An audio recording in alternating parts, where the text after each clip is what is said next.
Welcome everybody to the Vertebrate Paleontology Preparation Lab at the Academy of Natural Sciences. I'm Fred Mullison, Ted Deschler's fossil preparator.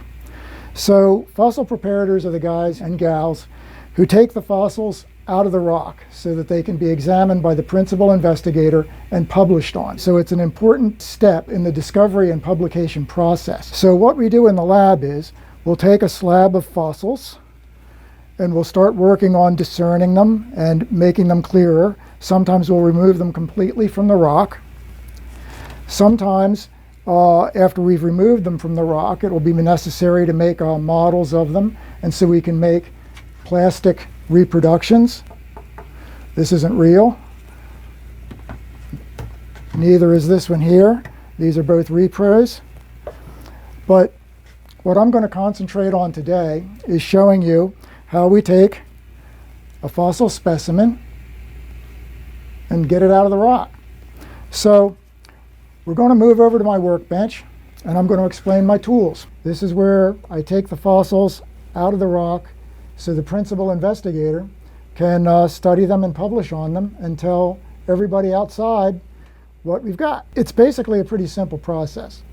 It's basically a matter of removing rock from fossil bone. And you'll notice that this is a small specimen, and that's because basically this is a micro preparation laboratory. We don't prepare dinosaur bones here. We prepare little things. And so basically everything I work on for the most part can fit inside of a bread box or smaller. And so to do this kind of work, obviously it's close, it's precise. You need a microscope, and that's my main tool, my Leica microscope, right here. This is the bad boy that lets me get it all done. And to go with the microscope, you have to have plenty of light. And so we've got a fiber optic, and we've got two light bulbs on it, and it gives me plenty of light, and so that way I can work on the fossil specimen. And the main tool I use is simply a hard carbide needle. And this is connected into a pin vise, and it has a tube coming out of it. The tube is for compressed air. The compressed air lets me blow the chips away as I'm working on the specimen. We can work on the specimen a little bit here, and we can remove a little of the matrix, and I can blow that dust away from the fossil, and so I can continue to see what I'm doing. And if I get into a situation where I need to remove more material faster, guess what? I've got power tools. So this is an air scribe, and it runs on compressed air that comes out of this tube. And this is a reciprocating tool. It's like a miniature jackhammer. It's not like a dentist tool. It sounds like a dentist tool, but it's not a dentist tool. It doesn't go around. It goes front, back, reciprocates like a little jackhammer. And so I can remove material pretty quickly with one of these. Let's take a look.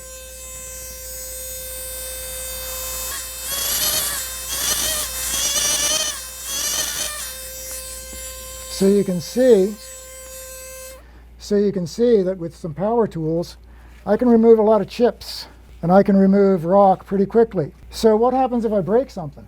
Well, the next tool set I use is basically glue. And so we have three different kinds of glue that we use.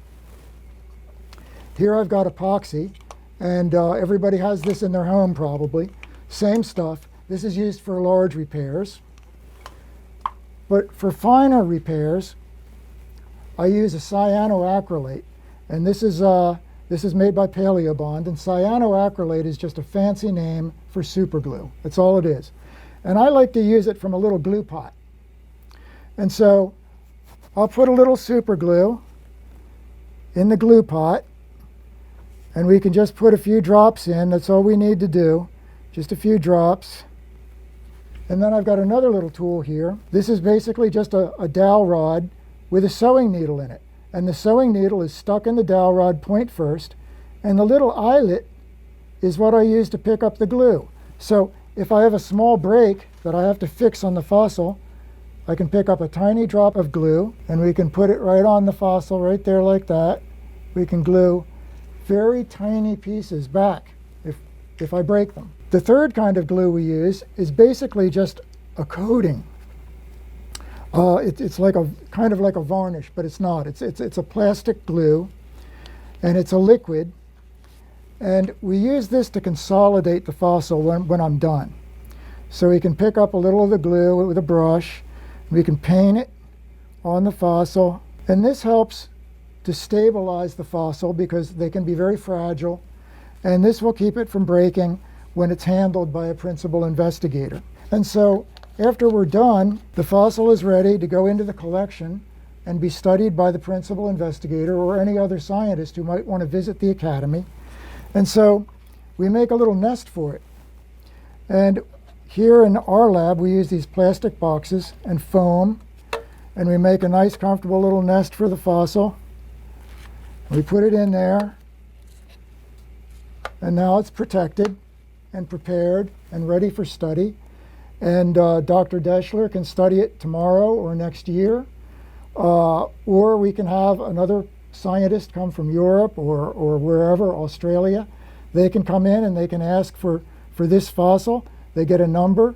This one is 24206. He can ask, I want to see 24206. Here it is. That's what it's all about.